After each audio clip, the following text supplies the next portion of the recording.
Assalamualaikum warahmatullahi wabarakatuh. Kepada saudaraku dimanapun berada, kaum muslimin wal muslimat, bahwasanya eh, kita mengenal dan mengetahui para habaib, begitu juga dengan segala kemuliaannya, bahwa para habaib ini merupakan keturunan atau zuriat daripada Rasulullah SAW, karena dalam tubuh mereka ada darah Rasulullah SAW. Ini tidak terlepas daripada jasa daripada guru-guru kita, para kiai-kiai, yang mereka mengajarkan kepada kita sebagai santri untuk memuliakan daripada para habaib ini sebagai juri Rasulullah SAW. Jadi dalam memuliakan mereka ini, para guru kita, para kiai-kiai mengajarkan kepada kita bahwasanya menghormati, memuliakan mereka itu tidak karena sababiyah satu, karena ilmunya saja tidak.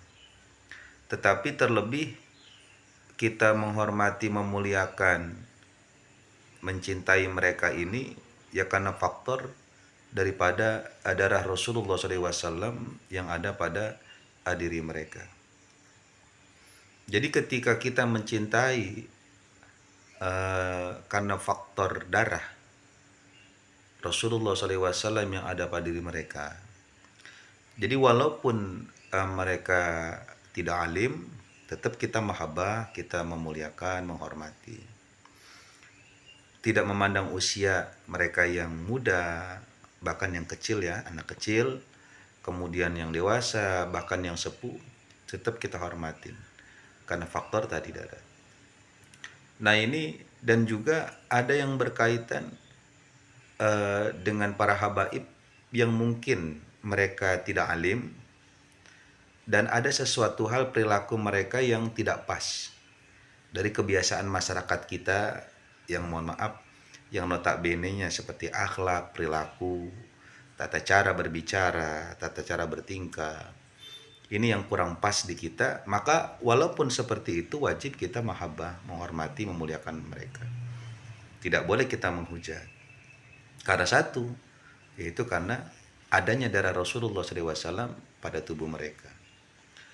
Nah kemudian ketika yang alim bagaimana? Oh ini lebih lagi.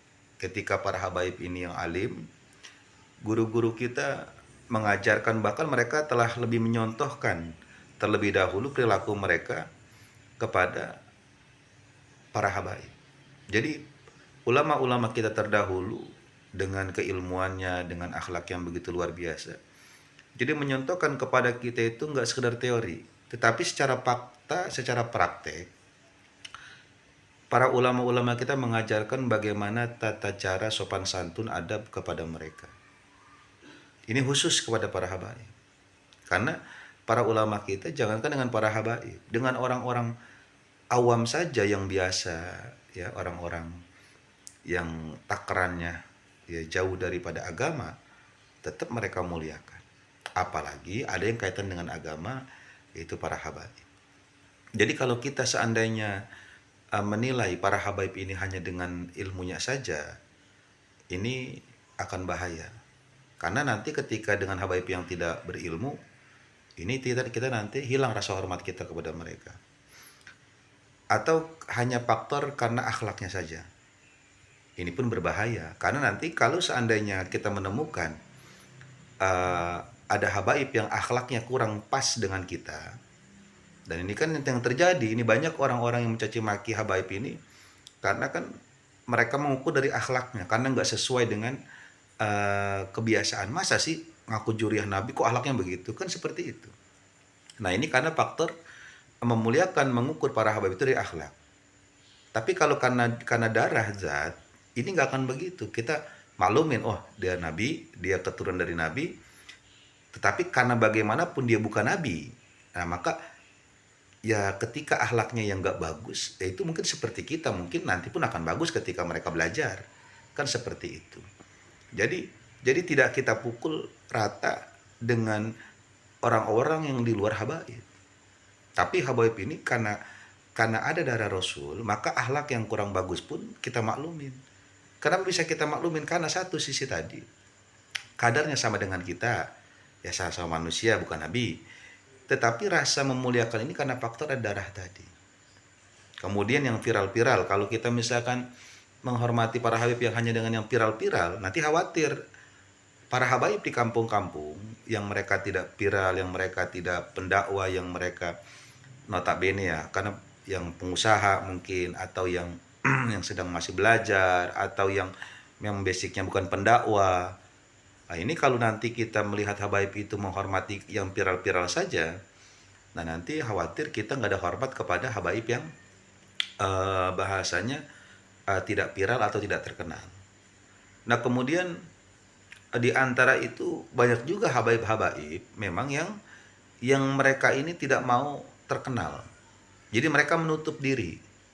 Nah, dengan habaib-habaib yang seperti itu, ketika mereka tidak menunjukkan jati diri mereka dan kita tahu mereka habaib, ya maka rasa kita tetap kita muliakan mereka ya seperti habaib yang lainnya. Jadi tidak ada perbedaan di dalam memuliakan ini karena zatnya.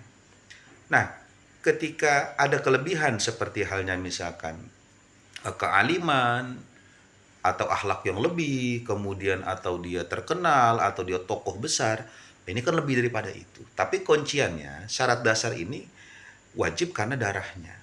Jadi nanti kita nggak gampang menghujat orang gitu. Jadi apapun alasannya itu ya kita wajib mencintai mereka itu karena darahnya. Nah urusan ketika kita nggak percaya ya dengan habaib ini bahwa mereka keturunan Rasulullah, ya silakan telan sendiri. Cuman jangan menghujat. Jangankan bahasanya para habaib ya. Rasulullah aja, ya Rasulullah aja banyak yang tidak mengakui dari kalangan kafir di luar Islam ini kan banyak yang tidak mengakui Rasulullah sebagai nabi. Kemudian Allah saja sebagai sang pencipta alam semesta yang menciptakan dunia beserta isinya, yang menciptakan kita aja, yang menciptakan seluruh makhluk di alam dunia ini, pun masih ada yang tidak mengakui bahwa Allah itu sebagai Tuhan. Ya, ini kan orang-orang kafir. Nah, tapi yang menjadi permasalahan ini bukan itunya, tapi jangan menghujat. Nah, ketika itu ya silakan. Mau nerima mau enggak silakan, tapi jangan menghujat. Nah, ini adab kita ini, adab kita. Jadi kalau kita enggak suka dengan seseorang, ya jangan menghujat. Karena guru-guru kita mengajarkan kita ini ketika kita tidak senang dengan sesuatu, ya cukup. Ya, kalian tidak suka, kalian tidak mengakui, silakan. Tapi jangan menghujat. Karena para habaib yang saya lihat ini mereka tidak pengen diakui kok. Saya lihatin itu banyak habaib-habaib yang biasa-biasa saja. Nah kemudian mereka kadang menyebutkan saya Habib, gini. Karena biar kita tahu, biar kita jangan salah tujuannya. Karena kalau kita salah, kita yang dosa. Jadi habaib ini bukan pengen mereka diakuin, bukan. Karena mau diakui mau enggak, Habib tetap Habib masalahnya. Mau diakui mau enggak, Habib itu tetap Habib. Dan mereka enggak penting mau diakui mau enggak, mau orang mengakui mau enggak penting bagi mereka karena mereka mah sudah tercatat ya, yang tercatat di Rabito Alawiyah ya mereka sebagai habaib. Walaupun masyarakat tidak bahas tidak mengakuinya, itu enggak penting karena mereka enggak butuh pengakuan. Tapi beliau dengan adanya Rabito Alawiyah ini menjaga nasab mereka. Ini yang dimaksudkan itu. Jadi kita jangan masuk ke ranah sana karena guru-guru kita mengajarkan hanya kita ini mencintai mereka, menghormati mereka, memuliakan mereka karena darah yang ada pada diri mereka. Jadi jangan terlalu berlebihan, jangan terlalu kesana kesini, cukup itu sudah aman. Jadi dengan sesuatu hal yang kita tidak ketahui, ya nggak usah kita korek-korek begitu.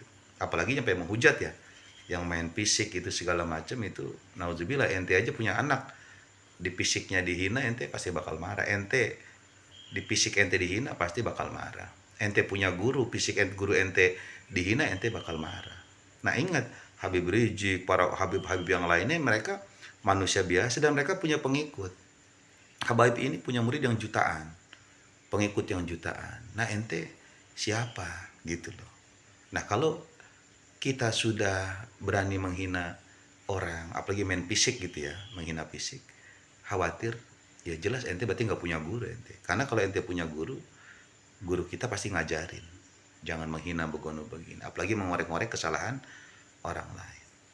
Orang yang paling baik itu orang yang bisa menjaga adab itu, akhlak. Nggak usah kalau kalian nggak percaya dengan habaib, ya cukup kalian ya udah buat pegangan kalian, tapi tanggung resikonya. Yang penting satu, jangan menghujat, kasihan. Kalau kalian merasa punya guru, kasihan guru-guru kalian. Tapi kalau kalian nggak punya guru, ya wajar seperti itu. Nah yang lain yang punya guru, hati-hati, nggak boleh ikut-ikutin orang yang nggak punya guru. Karena guru kita, kalau orang yang memiliki guru itu pasti mengajarkan adab akhlak kepada para habaib. Zamannya Senawi Tanahara, ketika pas beliau dengan Habib Usman bin Yahya itu mufti Betawi, ketika di Pakojan, ya itu luar biasa ketika Senawawi ke Jakarta itu luar biasa. Adab beliau ini menyontohkan kepada kita ini bagaimana akhlak beliau kepada Habib Usman bin Yahya itu. Coba dah kalian yang sering menghujat, coba belajar ngeliat manakib para habaib, coba manakib para kiai, para ulama, para wali, Senawi Tanahara, Kiai Hasan Genggo, Mbah Hamid, terus Abah Guru Sekumpul, terus Aang Nu, Kiai Obay, Mama Obay itu yang di Karawang itu, coba lihat coba bagaimana akhlak-akhlak mereka ini, para wali ini, Abu Yadimyati, akhlak mereka ini luar biasa. Jadi mereka sosok-sosok ulama yang mengajar kita adab kepada para habaib. Jadi fenomena sekarang ini, kita yang memiliki guru, ya guru kita udah mengajarkan bagus, jangan kita hianati guru kita, ikutin mereka terus, yaitu kita memuliakan para habaib karena ada sesuatu yang luar biasa di mereka, yaitu darahnya Rasulullah SAW yang tersambung kepada mereka. Jadi urusan mau mereka mengakui, salah satu pihak yang tidak mengakui, silakan, meragukan silakan, tapi jangan mencaci maki, jangan menghujat, karena hubungan ulama-ulama terdahulu termasuk guru-guru kita ini dengan para habaib ini sangat baik. Hanya beberapa bulan kemarin ini ya ada sesuatu hal, dan ini merupakan buat kita semua di perhatian, ya kita bisa membedakan mana orang yang bijaksana, mana yang tidak, mana yang merasa alim, mana orang alim, mana yang tawadu, mana yang takabur, itu kita bisa melihat. Intinya jasa-jasa guru kita di dalam mengenalkan kita kepada para habib begitu luar biasa. Mudah-mudahan guru-guru kita yang telah meninggal dunia terus ditambah kemuliaan Allah Subhanahu wa taala, dan mudah-mudahan kita sebagai murid-murid daripada guru-guru kita, santri guru-guru kita, biar bijaksana, agar kita ini bisa menjaga wibawa nama baik guru-guru kita, pesantren-pesantren yang dimana pesantren itu kita menuntut ilmu. Dan mudah-mudahan tersambung diri kita dengan guru-guru kita sampai kepada para wali, sampai kepada Rasulullah SAW, agar kita semua ini benar-benar diakui sebagai daripada umatnya Rasulullah SAW. Karena diakui salah satu sebagai umat Nabi besar Muhammad SAW, yaitu kita tersambung sanadnya kepada guru kita, dan kemudian kita itu memuliakan daripada para habaib yang merupakan cucu atau keturunan zuriyah Rasulullah SAW, yang itu bagian daripada ajaran yang diajarkan oleh para guru-guru kita. Terus banyakin sholawat juga biar hati kita adem, biar hati kita lempeng. Banyakin sholawat biar hati kita ini tidak gampang dirusak oleh hawa nafsu, pikiran kita juga jadi tenang, bersih hati kita. Mudah-mudahan ilmu kita yang kita dapatkan daripada guru-guru kita bisa bermanfaat dunia wal akhirat, dan kita tidak menjadi orang yang merasa bahwa kita paling hebat, paling pintar, sehingga kita bisa mencaci maki orang lain dengan seenak mulut kita, apalagi bermain fisik ya. Bagaimanapun ingat, fisik kita ini berbeda-beda, semua itu ciptaan Allah Subhanahu wa taala. Orang yang berani main fisik, menghina fisik seseorang, berarti dia telah menghina Allah Subhanahu wa taala. Ingat, yang membuat fisik kita ini adalah Allah Subhanahu wa taala. Jadi jangan suka menghina fisik orang, karena fisik kita pun semua banyak kekurangan. Kalau kita pun dihina, ya pasti kita tidak akan menerima daripada hinaan orang. Satu. Doain guru-guru kita, mudah-mudahan kita semua mendapatkan keberkahan Allah Subhanahu wa taala. Banyakin sholawat, Allahumma sholli ala sayyidina Muhammad wa ala alihi washabihi wasallim. Terima kasih, semoga bermanfaat. Assalamualaikum warahmatullahi wabarakatuh.